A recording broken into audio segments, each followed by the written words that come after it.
باللہ من الشیطان الرجیم بسم اللہ الرحمن الرحیم یسألونک عن الانفال قل الانفال للہ والرسول فاتقوا اللہ واصلحوا ذات بینکم واطیعوا اللہ ورسولہ ان کنتم مؤمنین۔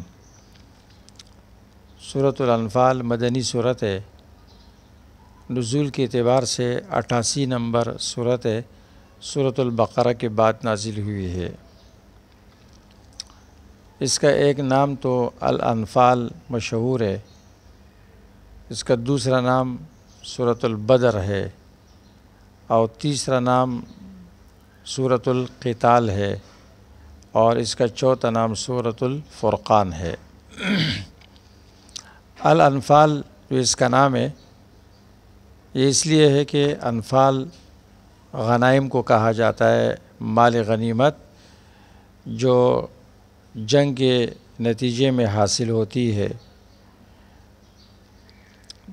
مجاہدین لڑتے ہوئے جب دشمن کو شکست دیتے ہیں، جو مال ان کے ہاتھ آتا ہے ان کو مال غنیمت کہا جاتا ہے، انفال۔ تو یہ انفال سے وہ مال غنیمت مراد ہے جو اس مبارک غزوے میں مسلمانوں نے حاصل کیا تھا۔ اس نام میں اشارہ ہے اس بات کی طرف کہ جو شخص اللہ کے رضا کے لیے کچھ پیش کرتا ہے، جو بھی چیز پیش کرتا ہے، مال ہو، جان ہو، تو وہ لا محالہ کامیاب ہی ہوتا ہے، وہ کامیاب ہوتا ہے اور اس کی کمائی اور اس کی کوشش کی دنیا آخرت میں ضمانت لی جاتی ہے، اس کی کوشش کو اللہ تعالیٰ ضائع نہیں کرتے ہیں۔ اس کا دوسرا نام سورۃ البدر ہے، اس لیے کہ یہ سورت غزوہ بدر الکبریٰ سے بیس کرتی ہے اور بدر کبریٰ اس کے اندر تفصیل سے بیان ہوا ہے۔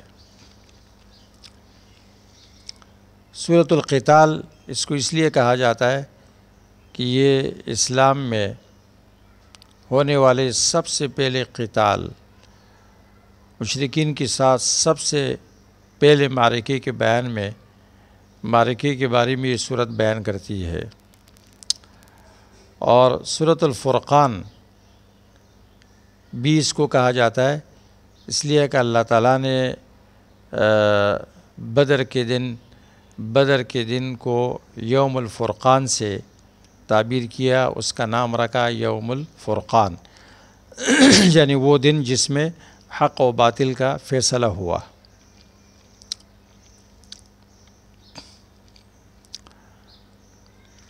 یہ سورت کتنی بڑی فضیلت کی حامل ہے، وہ یہ ہے کہ یہ سورت اسلام کے اندر سب سے افضل غزوے کے بارے میں بیان کرتی ہے اور ان افضل لوگوں کا تذکرہ کرتی ہے جو اس میں شامل ہوئے، حاضر ہوئے اور ان نے حصہ لیا، خواہ وہ انسان ہو یا فرشتے ہو۔ انسانوں کی فضیلت، اہل بدر صحابہ اکرام کی فضیلت تو یہ ہے، نبی صلی اللہ علیہ وسلم فرماتے ہیں ان اللہ اطلع علی اہل بدر فقال اعملوا ما شئتم فقد غفرت لکم، رواہ البخاری۔ اللہ تعالیٰ اہل بدر پر جان کے اور اہل بدر سے ارشاد فرمایا کہ تم جو چاہو عمل کرو، میں نے تمہیں معاف کر دیا ہے۔ بخاری نے اس کو روایت کیا ہے۔ سرا حدیث میں آتا ہے کہ جبریل نبی صلی اللہ علیہ وسلم کے پاس تشریف لائے اور عرض کیا ما تعدون اہل بدر فیکم، بدری صحابہ کو تم اپنے درمیان کیا مقام دیتے ہو اور کیا گردانتے ہو ان کو؟ آپ نے فرمایا من افضل المسلمین، ہم ان کو افضل مسلمان مانتے ہیں۔ بہترین یا اس طرح کچھ اور کلمہ آپ نے ارشاد فرمایا۔ تو جبریل علیہ السلام نے فرمایا وَكَذَلِكَ مَنْ شَهِدَ بَدْرًا مِّنَ الْمَلَائِكَةِ رواہ البخاری۔ اس طرح ہم ان فرشتوں کو بھی آسمان میں افضل سمجھتے ہیں جو بدر میں حاضر ہوئے ہیں، یعنی زمین میں وہ صحابہ اکرام سب سے افضل ٹھہرے جو بدر میں شریک ہوئے، اور آسمان میں وہ فرشتے افضل ٹھہرے جو جبریل علیہ السلام کی قیادت میں بدر میں شرکت کے لیے آئے تھے۔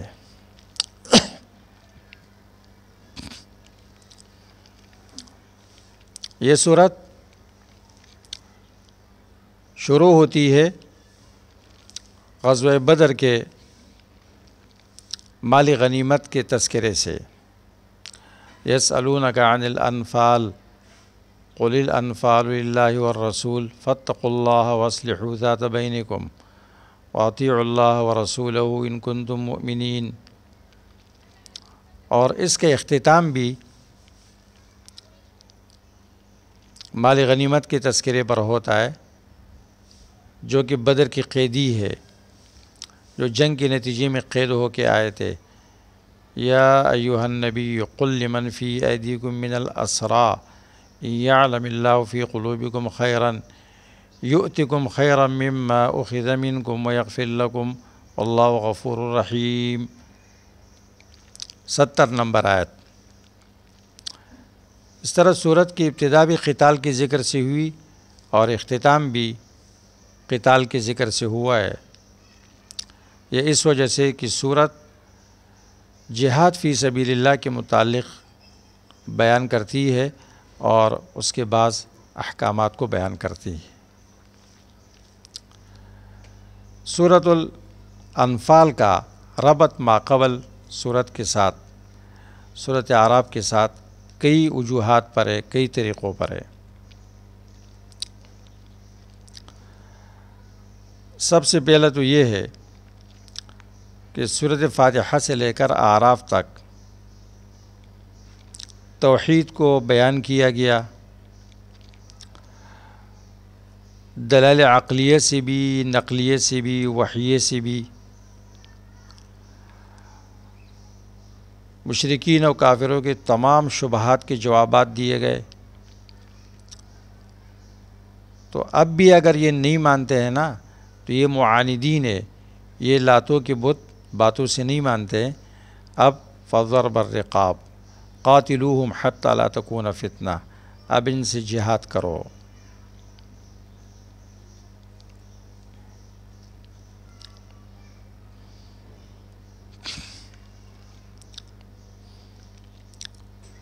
سورہ اعراف میں تشجیع بیان ہوئی تھی دعوت پر، اس صورت میں قتال کا حکم ہے، قتال دعوت کے بعد کی جاتی ہے۔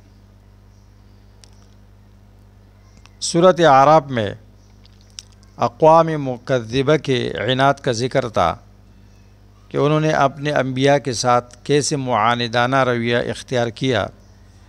اس صورت میں مشرکین مکہ کے عناد کا ذکر ہے، ان کے قتال کا، کہ انہوں نے ہماری نبی صلی اللہ علیہ وسلم کے ساتھ قتال کیا۔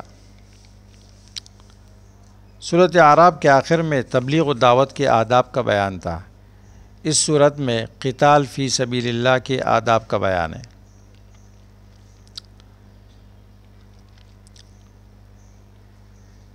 سورۃ اعراف میں منکرین سابقین پر نزول عذاب کا ذکر تھا، اور اس صورت میں مشرکین بدر، مشرکین مکہ پر نزول عذاب کا ذکر ہے کہ وہ میدان بدر میں کیسے رسوا ہو گئے۔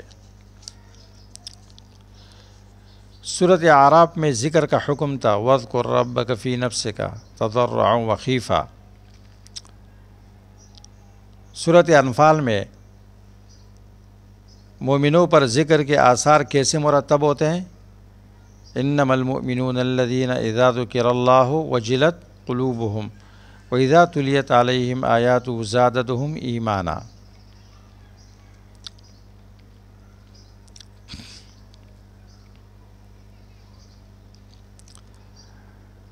صورت اعراف میں اس بات کا بیان تھا کہ جب قرآن پڑھا جائے اس کو سنو، وَإِذَا قُرِئَ الْقُرْآنُ فَاسْتَمِعُوا لَهُ۔ انفال میں یہ ہے کہ جب ایمان والے قرآن سنتے ہیں تو زادتہم ایمانا، ان کا ایمان بڑھ جاتا ہے۔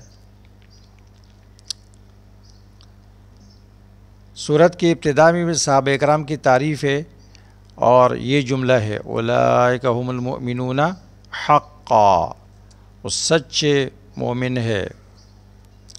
اور سورت کے آخر میں بھی یہی جملہ ہے اولئک ھم المؤمنون حقا۔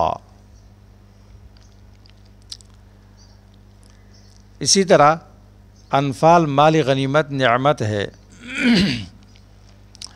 یہ نعمت ہے، اور مسلمان نے دعا مانگی تھی سورہ فاتحہ میں اہدنا الصراط المستقیم صراط الذین انعمت علیہم۔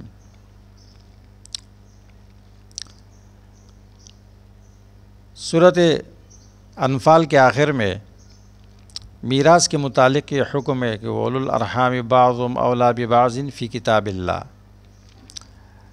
رحم کی وجہ سے، رشتہ داری کی وجہ سے یہ میراث کے مستحق ہے، اسی طرح جیسے صحابہ اکرام جہاد کی وجہ سے مال غنیمت کے مستحق ہے، اور دونوں میں خیانت نہیں کی جائے گی۔ سورت کا بنیادی مضمون دو ہے۔ ایک عمومی مضمون تو یہ ہے کہ نصرت کے قوانین، مادی اور روحانی، نصرت خداوندی کے قوانین۔ دو مضمون بنیادی ہے، دو مسئلے صورت میں بنیادی طور پر بیان کیے جاتے ہیں۔ نمبر ایک، مال غنیمت کی تقسیم اللہ اور رسول کی سپرد ہے، اس میں اللہ اور رسول کا حکم چلے گا، تمہارا کوئی عمل دخل نہیں ہوگا اس میں۔ لہٰذا اے مجاہدین، جہاد کے وقت آپ غنیمت کی طرف توجہ نہیں کرو، اپنی نیت خالص رکھو۔ دوسرا بنیادی مضمون، قتال واجب ہے اس وقت تک کہ شرک اور کفر کا خاتمہ ہو جائے اور فتنہ ختم ہو جائے۔ وَقَاتِلُوهُمْ حَتَّى لَا تَكُونَ فِتْنَةٌ۔ جہاد کا مقصد اثبات توحید ہے، اور اس صورت میں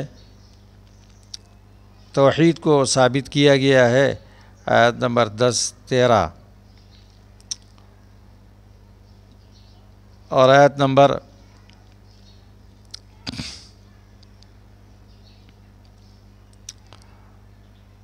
کئی آیتوں میں، تقریباً 13 آیتوں میں اس کو ثابت کیا گیا ہے۔ اسماء حسنہ بھی اس کے اندر 13 ہے۔ اس کا جو پہلا دعویٰ ہے، پہلا مضمون ہے کہ مال غنیمت اللہ اور رسول کا حق ہے، 13 علتیں اس کے لیے بیان کی جاتی ہے، اور لفظ از وہاں استعمال ہوتا ہے۔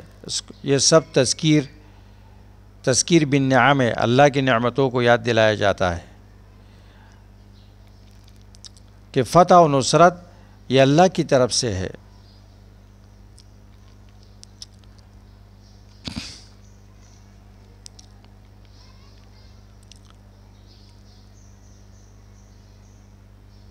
قتال کے قوانین اور آداب ذکر کیے جاتے ہیں، وہ بھی 13 ہے، 8 عام ہے اور 5 خاص ہے۔ سورت 2 حصوں کی طرف منقسم ہے مضامین کے اعتبار سے۔ پہلے حصہ 40 نمبر آیت تک، اور دوسرے حصہ 40 سے لے کر پھر آخر تک ہے۔ یہ سورت کا مختصر خلاصہ ہو گیا۔ سورت کی امتیازات اور خصوصیات۔ اس سورت کی خصوصیت یہ ہے کہ اس میں مال غنیمت کی تقسیم کا مسئلہ بیان کیا گیا ہے۔ نمبر 2، اس میں جنگ بدر کی تفصیل ہے۔ نمبر 3، اس میں پہلے مضمون کے علتیں مذکور ہے کہ مال غنیمت اللہ اور رسول کا حق ہے، 13 علتیں اس کے لیے بیان کی جاتی ہے۔ نمبر 4، اس میں جہاد و قتال کے قوانین ہے، عموماً و خصوصاً۔ نمبر 5، اس میں صحابہ اکرام کی تعریف ہے 5 اوصاف کے ساتھ۔ نمبر 6، اس میں لوگوں کے اقسام کا بیان ہے۔ نمبر 7، اس میں جہاد کی کثرت سے ترغیبات ہے۔ نمبر 8، اس میں عذاب کے موانع ذکر کیے گئے کہ عذاب کے 2 مانع ہیں، ایک نبی صلی اللہ علیہ وسلم کا وجود اور ایک استغفار۔ ما کان اللہ لیعذبہم وانت فیہم وما کان اللہ معذبہم وہم یستغفرون۔ تو ایک ختم ہو گیا اور دوسرا باقی ہے۔